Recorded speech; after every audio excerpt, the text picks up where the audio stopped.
Chemistry channel पर सभी प्यारे विद्यार्थियों को प्यारा सा good morning, good afternoon, good evening. ध्यान रखिए लाल, माइंड को कॉन्सेंट्रेट करके पेपर कलम लेकर बैठ जाइए लाल। और जो भी हमारे केमिस्ट्री से रिलेशन जिनका भी है वो सभी लोग चैनल से जुड़ सकते हैं। माइंड को कॉन्सेंट्रेट करके पेपर कलम लेकर बैठिएगा। माइंड को कॉन्सेंट्रेट करके एक एक क्वेश्चन को समझाने का प्रयास करता हूँ और आप लोग भी माइंड को कॉन्सेंट्रेट करके पेपर कलम लेकर ही बैठिएगा और एक एक पॉइंट्स को नोट समझने का प्रयास कीजिए। कहीं से किसी भी टाइप का जो क्वेश्चन यदि आपके माइंड में आता है बेशक बेचक बेधड़क होकर क्वेश्चन को पुटअप कर सकते हैं। इस लेक्चर के माध्यम से मैं एक बात यहाँ पर बोलना चाहूँगा कि ध्यान रखिएगा, यूपी बोर्ड का एग्ज़ाम स्टार्ट हो चुका है।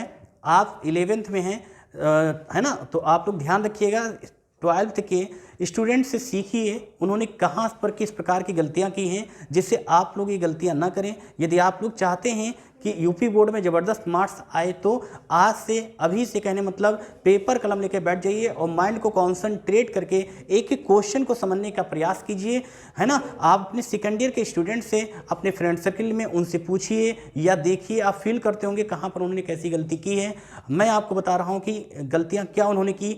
यूपी बोर्ड का जो बच्चा होता है वो स्टार्टिंग से पढ़ने पर ध्यान नहीं देता है, लास्ट में ही वो फोकस करता है। तो आज आप लोग क्या करना है, आज अभी से पेपर कलम लेकर बैठना है, सारे सब्जेक्ट पर फोकस करना है, माइंड को कॉन्सेंट्रेट करके एक एक क्वेश्चन को समझने का प्रयास करना है। लास्ट तक इस चीज़ को ध्यान में रखिएगा, है ना। तो चलिए हम लोग अपने लेक्चर की तरफ चलते हैं और इम्पॉर्टेंट पॉइंट्स बीच बीच में मैं आपको बताता रहूँगा।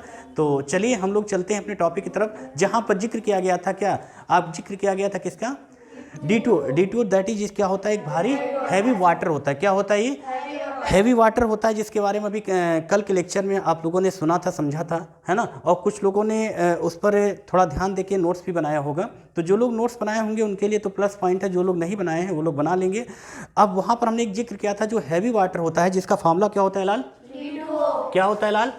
D2O होता है। D2O क्या होता है? एक हैवी वाटर होता है। आप लोग पता है कि ये कितने हज़ार लीटर में, एक अनुमानित 6000 लीटर में, और कितने लीटर होता है? 1 लीटर क्या होता है? ये क्या होता है? D2O that is heavy water, मतलब भारी जल। मतलब क्लियर हो गया ना। छोटा सा एग्जांपल, मतलब क्या होता है, ये जो D2O जो होता है, जो हैवी वाटर होता है, ये हम लोगों के लिए, जीवों के लिए क्या हो, ये हानिकारक है ना। मतलब ये उनके वृद्धि पर क्या करता है? गलत इफेक्ट डालता है। जैसे अभी बताया गया था कि जैसे कि बीजों के अंकुरण में क्या करता है, ये उसकी गति को क्या करता है? मंद, मतलब कि स्लो कर देता है। क्लियर, रोक नहीं देता है, मतलब क्या करता है वो उसकी गति को क्या करता है? उसके जैसे बीजों के अंकुरण को क्या करता है? ये उनकी गति को क्या करता है? मंद करते, मतलब थोड़ा धीमी कर देता, मतलब कि उस बीज का अंकुरण जो होता है बहुत धीमी गति से होता है ना। किस कंडीशन में, किस वाटर में? D2, मतलब कि हैवी वाटर में। तो हैवी वाटर मीन्स ये नुकसानदेह है। क्लियर। दूसरा पॉइंट, अच्छा दूसरा पॉइंट क्या होता है कि जो हैवी वाटर होता है, हैवी वाटर का दूसरा क्या है जिसका गलत इफेक्ट पड़ता है? टेट फोलोग्राफ जैसे कि, और जैसे कि मछली हुई, छोटी मछलियाँ जो होती हैं, चूहे होते हैं, है ना, ये क्या होते हैं? इससे D2 में क्या हो जाते हैं? ये मर जाते हैं ना। क्लियर। अच्छा तीसरा पॉइंट क्या हो जाता है बताइए? तीसरा पॉइंट क्या हो जाएगा? ये हम लोगों के लिए, मतलब कि मनुष्यों के लिए, हम लोगों के पीने के लिए क्या है? ये हानिकारक है। इसमें कई प्रकार के अनप्योर सब्सटेंस होते हैं जो हम लोगों के बॉडी में जाके कहीं ना कहीं एब्जॉर्ब हो जाते हैं और वही जाके दिक्कतें क्रिएट करती हैं बॉडी में, है ना। तो हमने एक चीज़ देखा कि जो D2 जो होता है हम लोग के लिए फ़ायदेमंद नहीं होता है। और हमने आपको लेक्चर में, इससे पिछले लेक्चर में ये भी बताया गया था क्या, इसका प्यूरिफिकेशन किस टाइप से करते हैं। जब प्यूरिफिकेशन की बात आती है तो आप लोग देखिए, इसका विद्युत अपवर्तनीय विद्युत, है ना, या हम बोल सकते हैं कि क्लोरीन के द्वारा Cl2 के द्वारा इसका प्यूरिफिकेशन किया जाता है। जैसे बिस्लरी की बोतल वगैरह होते हैं, पानी वगैरह उसमें होती हैं, उसका किसके तरफ प्यूरिफिकेशन किया जाता है? Cl2 क्लोरीन के थ्रू। और उसमें कुछ और होते हैं, जैसे UV देखिए आप, जो व्हाइट अल्ट्रावायलेट रेज के थ्रू क्या करते हैं? उनका प्यूरिफिकेशन करते हैं घरों में, देखिए, है ना। तो उसमें देखिए उस पर लिखा होता है क्या? U और V, याद आया? अल्ट्रावायलेट रेज और व्हाइट। क्लियर। तो हमने देखा कि जो D2 होता है, लेकिन इसके कुछ केमिकल प्रॉपर्टीज़ थी। जब हम इनके डिस्कवट की बात करते हैं, जिनकी खोजकर्ता की बात करते हैं, नोबेल प्राइज़ की बात करते हैं, जिसमें हम लोगों ने सारी चीज़ स्टेप बाय स्टेप समझा है, पढ़ा है ना। एक बार फिर से उसका एक बार रिवीजन कर लेते हैं, क्योंकि ये इंपॉर्टेंट पॉइंट्स हैं। मैं बीच बीच में इन सारे पॉइंट्स को मैं क्यों बार बार इसका रिवीजन करने को बोलता हूँ, क्योंकि ये सब क्वेश्चन एकेडमिक के लिए तो इंपॉर्टेंट है ही हैं, आगे इन फ्यूचर मीन्स कंपटीशन के लिए भी इंपॉर्टेंट है। इसीलिए कहता हूँ कि चैनल मीन्स जिनका भी केमिस्ट्री से रिलेशन है वो लोग चैनल से जुड़ सकते हैं। लेक्चर लेक्चर को पहले सुनिए, समझिए, समझ में आए तब आप चैनल को सब्सक्राइब कीजिए, लाइक कीजिए, फिर आप दूरदृष्टि तक शेयर कीजिए। तो हमने कहा था जब इनके नोबेल प्राइज की बात करते हैं, किसकी बात करते हैं? जब नोबेल प्राइज की बात करते हैं तो हमारे एक साइंटिस्ट थे जिनको हम H.C. यूरे बोलते हैं। क्या बोलते हैं? H.C. यूरे। कंफर्म हो गया, H.C. यूरे हो गए। और इन्होंने 1932 में, और नोबेल प्राइज की बात आई थी 1934 में। इनके साथ में एक साइंटिस्ट और थे जिनको हम लोग बोलते हैं क्या?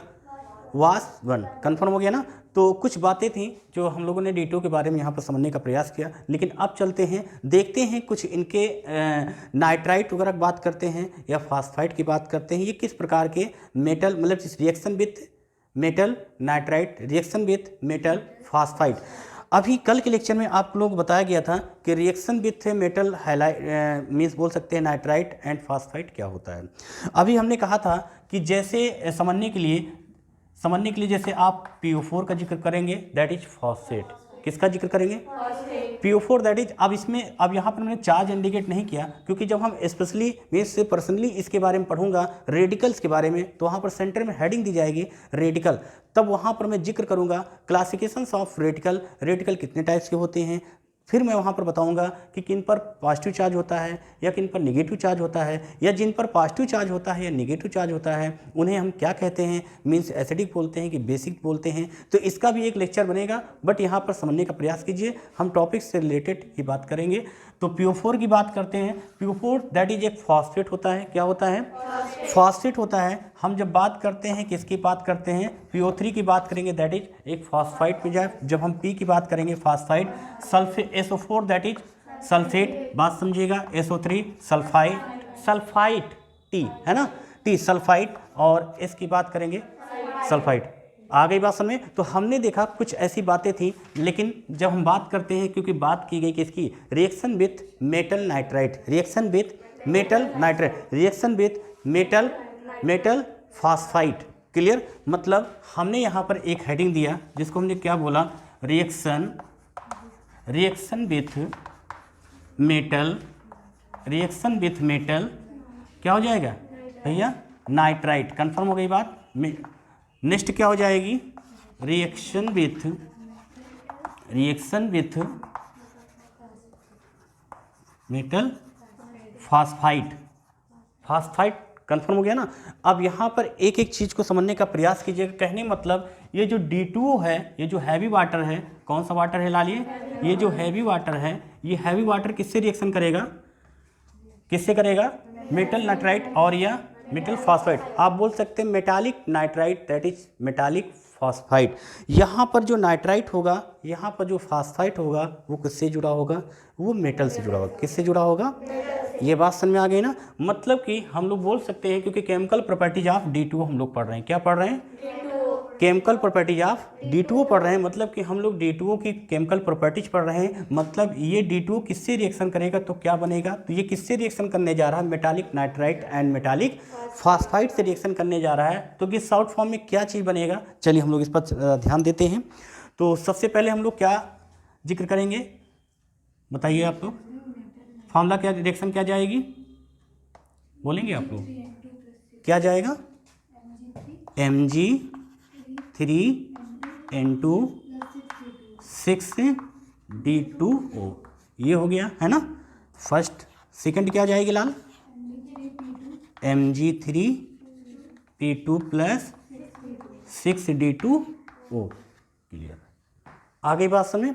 अभी हमने कहा था, एक चीज़ ध्यान देखिए, एक रिएक्शन समझ जाएंगे, दूसरी रिएक्शन समझ में आ जाएगी, क्योंकि दोनों रिएक्शन सेम है। Difference between of the nitrite and phosphide, nitrite and phosphide. तो नाइट्राइट फास्फाइड, नाम इनके नेम के लास्ट में अल्फाबेटिकल कौन सा आ रहा है? D। Nitrite phosphide. क्लियर हो गया। अब देखिए क्या प्रोडक्ट बनेगा यहाँ पर लाल? क्या हो जाएगा? 3MgOD का होल ट्वाइस प्लस 2ND3। अब याद आया लाल? D3 S3। एक समझने के लिए मैं आपको यहाँ पर समझा रहा हूँ। क्लियर? समझने के लिए जिक्र किया जा रहा है यहाँ पर, है ना। D। अब जैसे इसमें क्या हो जाएगा लाल? 3Mg 3 mg OD का होल ट्वाइस प्लस 2 PD3। अब थोड़ा यहाँ पर समझने का प्रयास कीजिएगा। ये आपका मेजर कंपाउंड जा रहा है ना, थोड़ा इसके बारे में समझिएगा। 2 ND3 और 2 PD3 लाल। चलिए यहाँ पर हम थोड़ा समझेंगे। जो ये 2 ND3, नेक्स्ट क्या है लाल, 2 PD3। अब बात को यहाँ पर समझिएगा लाल। हमने भी क्या यहाँ पर लिखा लाल, D3 is equal to H3। समझने के लिए आपके मैं बता रहा हूँ, है ना, क्योंकि हम जानते हैं कि isotopes of hydrogen that is protium, deuterium and tritium. Deuterium क्या है लाल, ये ड्यूटेरियम, मतलब वहाँ पर जब आप लोग पढ़ते थे 1H2 यही तो था लाल। 1H2 protium 1H1, deuterium 1H2, tritium 1H3 लाल। कंफर्म हो गया लाल ना। तो हमने एक चीज जिक्र किया लाल, क्या कि यहाँ पर हमने देखा D3 को हमने H3 यहाँ पर समझा है, माना है, ठीक है ना। तो ये कंपाउंड है आईसी कंपाउंड। कौन सा कंपाउंड, आईसी कंपाउंड बोले तो इसको हम लिखेंगे क्या, NH3। इसको क्या लिखेंगे लाल, PH3। अब देखिएगा आपको दिमाग पे यही चीज रखना है ना, आपके समझने के लिए इसका जिक्र कर रहा हूं, ठीक है ना। ये एक आईसी कंपाउंड है, ये भी एक आईसी कंपाउंड है, क्लियर। इस आईसी कंपाउंड्स का नाम क्या है, अमोनिया। इसका नाम क्या है, फास्फीन। क्या नाम है, तो हम यहां पर लिखेंगे ये क्या है, अमोनिया। कंफर्म हो गई बात। क्या नाम भैया इसका, अमोनिया। और इसका क्या नाम है लाल, फास्फीन। क्या नाम है लाल, फास्फीन। क्लियर, ये फास्फीन हो गया। अब ध्यान दीजिएगा, आप केवल ड्यूटेरियम ऐड करना है। नेम में क्या ऐड करना है, ड्यूटेरियम। तो बोलेंगे क्या, ड्यूटेरियम अमोनिया, ड्यूटेरियम फास्फीन। नई बात समझ में, deuterium phosphine, deuterium ammonia. Confirm. NH3 और PH3, वैसे इसको क्या बोलते हैं, इस क्या बोलेंगे, क्लियर हो गई बात ना। तो हमने एक चीज देखा कि ये जो आपका 2 ND3 लिखा हुआ है, क्या नाम है इसका, क्या नाम है इसका, कंफर्म हो गया ना। और इसका क्या हो जाएगा, कंफर्म हो गया ना कि ये इसे हमने अमोनिया क्यों बोला, इसे हमने फास्फीन क्यों बोला, ये बात समझ में आ गई। क्योंकि हमें पता है कि NH3 क्या होता है और PH3 क्या होता है। और थोड़ा एक्स्ट्रा पॉइंट, यहाँ पर हम एक्स्ट्रा पॉइंट पर ध्यान देंगे। पहला पॉइंट, जो ये आपका नाइट्रोजन होता है भैया और जो ये फास्फोरस होता है, ये दोनों आपके 5th A ग्रुप में रखे गए हैं। कहाँ रखे गए लाल, 5th A ग्रुप में रखे गए लाल। मतलब बोले तो इनको हम लिख सकते हैं क्या, 15 ग्रुप में। क्या बोल सकते हैं। और जब भैया 15 ग्रुप्स की बात करते हैं, थोड़ा और बेहतर अच्छे से समझने का प्रयास करते हैं। 15 का मतलब होता है कि 15 में जितने भी एलिमेंट्स प्रेजेंट होंगे, सभी का इलेक्ट्रॉनिक कॉन्फिगरेशन जब करोगे तो इनके आउटर मोस्ट शेल में मैक्सिमम इलेक्ट्रॉन्स नंबर 5 प्रेजेंट होंगे। क्लियर। तो यहाँ पर हमने एक चीज एक्स्ट्रा पॉइंट ये भी कवर किया, क्या कि अमोनिया एंड फास्फीन का जो first elements nitrogen and phosphorus हैं, ये दोनों आपके किस फैमिली के होते हैं, किस ग्रुप के होते हैं, किस ग्रुप के होते हैं, 15 ग्रुप्स के होते हैं, या रोमन अंक में 5th A बोलेंगे, मतलब नाइट्रोजन फास्फोरस, है ना। और इन सभी का, इन सभी मतलब इन दोनों का या इस ग्रुप में प्रेजेंट ऑल एलिमेंट्स का इलेक्ट्रॉनिक कॉन्फिगरेशन करने पर सभी के आउटर मोशन में मैक्सिमम इलेक्ट्रॉन्स नंबर 5 प्रेजेंट होता है। क्लियर। अच्छा, ये कुछ बातें थी जो हम लोगों ने समझा, जो कंपटीशन के दृष्टिकोण से इंपॉर्टेंट था। अब हम आगे की तरफ चलते हैं। तो यहाँ पर हमने देखा कि इसको हम लोग, इसका नेम क्या बोला गया, क्या नेम बोला गया, तो क्यों बोला गया, कैसे क्या, ये सारी बातें समझ में आ गई। क्लियर। अच्छा, इस कंपाउंड्स का नाम क्या है, मैग्नीशियम नाइट्राइट। मैग्नीशियम, आप मैग्नीशियम नाइट्रेट बोलेंगे, इसे नहीं बोलेंगे ना, ऑलरेडी मैं आपको पहले समझा चुका हूं। क्या, जब कहीं पर लिखा होता लाल क्या NO3, आप क्या बोलते, मैग्नीशियम नाइट्रेट। क्या बोलते हैं, देखिए केमिस्ट्री है, दिलो दिमाग पे सेट कर लीजिए कि रटना है ही नहीं हम लोगों को। जब आप एक एक चीज, एक एक पॉइंट को समझोगे ना, दिमाग में कंठस्थ हो जाएगी वो चीज। क्लियर है ना। सबसे डिफरेंस, सबसे बेहतरीन करने का प्रयास करता हूं, लेकिन आप लोगों की वीकनेस पॉइंट को समझते हुए, है ना। तो चलिए ध्यान देते हैं। तो ये मैग्नीशियम नाइट्रेट, जब मैग्नीशियम नाइट्रेट, तो अब यहाँ पर जैसे Mg जोड़ देते हैं, मैग्नीशियम नाइट्रेट, है ना। और अगर कैल्शियम नाइट्रेट, तो NO3 जब यहाँ पर नहीं है तो हम इसे हम नाइट्रेट नहीं बोल सकते हैं, हम नाइट्राइट बोलेंगे। क्या बोलेंगे, नाइट्राइट। अब ध्यान दीजिएगा, अच्छा ये क्या हो जाएगा, मैग्नीशियम फॉस्फाइड, मैग्नीशियम फॉस्फाइड। तो इसकी डिफिनीशन, जैसे कुछ स्टूडेंट्स होते हैं कि डिफिनीशन कैसे लिखा जाए, तो जाहिर सी बात आप जिक्र कर सकते हो, लिख सकते हो क्या कि मैग्नीशियम नाइट्राइट की ड्यूटेरियम या ड्यूटेरियम ऑक्साइड या हेवी वाटर या भारी जल के साथ इनकी अभिक्रिया कराने पर हम लोग क्या बना लेते हैं, इस कंपाउंड का नाम क्या है, ड्यूटेरोक्साइड, मैग्नीशियम ड्यूटेरोक्साइड, मैग्नीशियम। तो हमने एक चीज यहां पर नोटिस किया आप लोगों ने कि दोनों रिएक्शन में major compound that is common, clear, magnesium deuteroxide, magnesium deuteroxide, clear. ये बात समझ में आ गई नहीं आ गई, कंठस्थ हो गई। तो यहाँ पर कुछ बातें थी जो हम लोगों ने यहाँ पर समझने का प्रयास किया, लेकिन अब इस चीज ध्यान देते हैं कि जो ड्यूटेरियम ऑक्साइड होता है, ये किसकी बात कर रहा हूँ मैं, मतलब ये जो ड्यूटेरियम ऑक्साइड होता है, अभी हमने कुछ मिनट पहले भी क्या देखा कि जो reaction with metallic nitrite and reaction with metallic phosphide के साथ जब इनकी रिएक्शन करवाई गई, तब हमने देखा कि major compound that is common product deutero, magnesium deutero, magnesium deutero, magnesium deutero, है ना, डिफरेंस मतलब या आप बोल सकते हैं जो इसके साथ में एज ए कंपाउंड्स, मतलब बोल सकते हैं 2ND3, है ना, ये डिपेंड किया नाइट्राइट एंड फॉस्फाइड पे। तो यहाँ पर दो प्रोडक्ट हमको यहाँ पर मिले हुए हैं, क्लियर। तो ये सारे पॉइंट्स समझ में आ गए आपको। अब हम बात करेंगे जो ये ड्यूटेरियम ऑक्साइड होता है, ये जो हैवी वाटर होता है, ये जो भारी जल होता है, ये किस टाइप से HCl से रिएक्शन कर सकता है या किस टाइप से ये रिएक्शन कर सकता है, NaOH। और हम लोग को पता है कि NaOH क्या होता है, हम लोग को पता है कि ये HCl क्या होता है। एक छोटी सी बात हम समझाने का प्रयास कर रहा हूँ, आप लोग समझने का प्रयास कीजिएगा। और मैं फिर बोल रहा हूँ कि जितने भी हमारे स्टूडेंट्स हैं जो पेपर कलम लेके नहीं बैठे, पेपर कलम लेके बैठे कीजिए, और आप लोग ईमानदारी से मेहनत से पढ़ाई कीजिए, है ना। आप लोग घूमिए टहलिए, इसके लिए मनाही नहीं है, लेकिन आप अपने पढ़ाई के लिए कुछ टाइम निकालिए, है ना, जिससे करियर बनना है। ये बहुत ही इंपॉर्टेंट चीज़ होती है ना, इस बात को समझिए। और लेक्चर और यूट्यूब पे एक नहीं बहुत सारे टीचर पढ़ाते हैं, सारे टीचर ज़बरदस्त अच्छा समझाने का प्रयास करते हैं, है ना। लेकिन आप लोग भी सीरियस होकर किसी एक टीचर को, आपको यदि मेरी लैंग्वेज समझ में आ रही तो आप फुल सपोर्ट कीजिए, मीन्स से कंटिन्यूस लेक्चर को पहले देखिए, फिर सब्सक्राइब कीजिए, लाइक कीजिए, फिर दूरदृष्टि अपने दोस्तों में, फ्रेंड सर्कल में शेयर कीजिए। और इस चैनल से यदि आप जुड़ते हैं तो मैं प्रॉमिस करता हूं कि आपके अंदर जो वीकनेस है उस वीकनेस को मैं दूर करने का पूरा प्रयास करूंगा, है ना। तो बहुत सारी स्कीम है, सिस्टमेटिक तरीके से मैं वीडियोज को, क्वेश्चन को आप तक पहुंचाने का प्रयास कर रहा हूं। कुछ समय लगेगा लेकिन बेहतरीन करने का प्रयास करूँगा। तो हमने यहाँ पर देखा कि यहाँ पर कुछ बातें थी जो जानना जरूरी है कि जो सोडियम हाइड्रोक्साइड, नेक्स्ट क्या है लाल, सोडियम हाइड्रोक्साइड, फर्स्ट क्या है लाल, ये सोडियम हाइड्रोक्साइड, नेक्स्ट क्या है लाल, ये हाइड्रोजन क्लोराइड, क्या बोलते हैं आप लोग।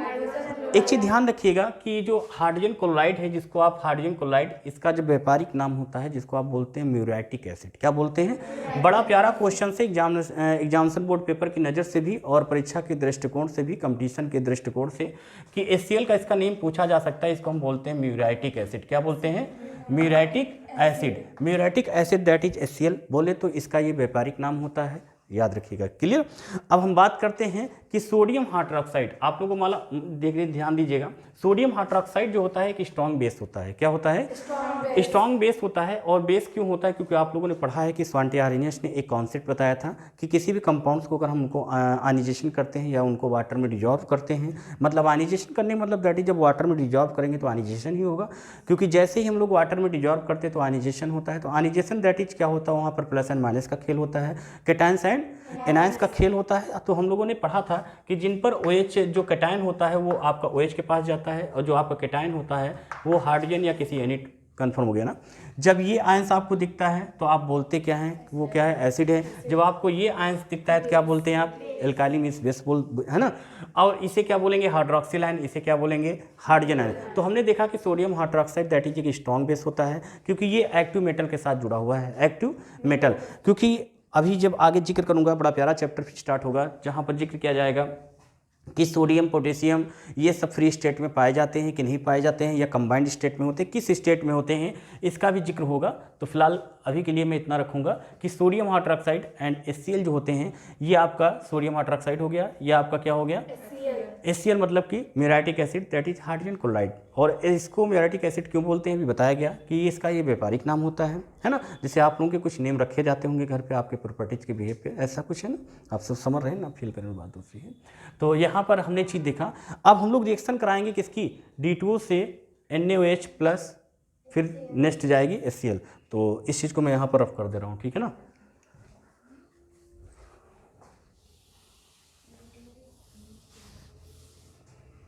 चलिए ध्यान देते हैं। तो यहाँ पर क्या करेंगे हम लोग, बोलिए जल्दी से, NaOH plus D2O gives out form में।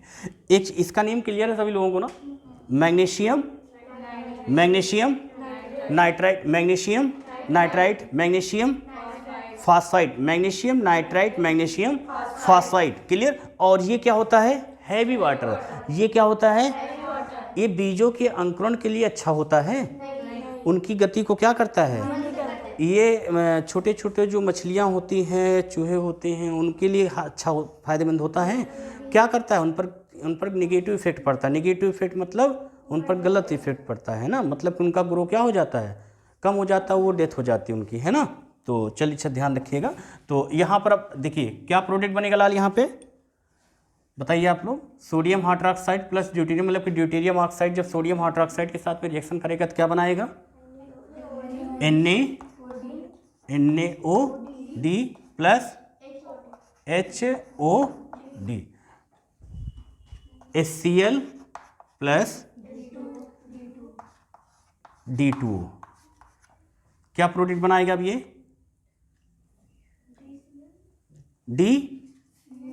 DCl plus HOD।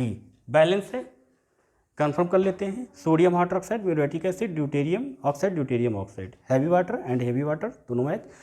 ये क्या हो जाएगा, सोडियम ड्यूटेरोक्साइड, याद आया, करवाया गया था। और ये क्या हो जाएगा, D2O-क्लोराइड, है ना। और इसमें क्या जाएगा, वही आपका, ठीक है ना। और दोनों प्रोडक्ट क्या हैं, आपने एक चीज़ नोटिस किया कि ड्यूटेरियम ऑक्साइड के साथ में जो एक एज ए प्रोडक्ट मीन्स जो सेकेंड प्रोडक्ट बन रहा है, वो देखो दोनों क्या जा रहा है, डिफरेंट कंडीशन में। मतलब कि देखिए अब देखो, इसमें ये देखो कॉमन है और इसमें ये देखो कॉमन है, नहीं बात समझ में, क्लियर। माइंड में आपको एक चीज़ सेट करना है, क्या भैया, ये सेट कर लेना लाल, थोड़ा कन्फ्यूजन कम होगी, है ना। ये क्योंकि जाहिर से ना ये DCl है ना, और इसको माइंड में देखिए सेट कर लोगे तो थोड़ा दिक्कत कम होगी। NaOH, तो NaOH मतलब ये देखो D, नहीं बात समझे, माइंड में अपने एक इमेज बना लो, H = D, क्लियर हो गई बात ना, कन्फ्यूजन नहीं पैदा होगी, नहीं कन्फ्यूज होने लगोगे आप। बात समझ में आ गई, नहीं आ गई। तो मेरी समझ से जहाँ तक आप लोगों को विद्युत समझ में आ गया होगा, किसी कोई दिक्कत, सारे पॉइंट्स आप लोगों को समझ में आ गए ना, किसी कोई दिक्कत समझ में आ गया ना। तो ध्यान रखिएगा, इंपॉर्टेंट सिलेक्टेड क्वेश्चन थे जो आज के लेक्चर में आप लोगों को यहाँ तक बताया गया, समझाया गया। फिर भी अगर आप लोगों को नहीं समझ में आया होगा कहीं पर कोई ऐसा पॉइंट, तो आप लोग लेक्चर को देखिए, सुनिए, समझिए, आप बेशक बेचक बेधड़क होकर क्वेश्चन को पुटअप कर सकते हैं। तो चलिए हम लोग नेक्स्ट लेक्चर में कुछ इंपॉर्टेंट सिलेक्टेड टॉपिक की तरफ बढ़ेंगे। और एक चीज़ ध्यान रखिएगा, जितने भी लेक्चर्स मेरे दिए जाते हैं वो सभी लेक्चर्स एग्जामिनेशन बोर्ड पेपर की नज़र से और कंपटीशन की नज़र से, है ना, एक एक क्वेश्चन को समझाने का प्रयास करता हूँ। सीरियस होकर जब भी आप पढ़ें, जब भी आप लेक्चर देखें, पेपर कलम लेके जरूर बैठा कीजिए, है ना। तो चलिए हम लोग नेक्स्ट लेक्चर मिलते हैं, बेस्ट ऑफ लक।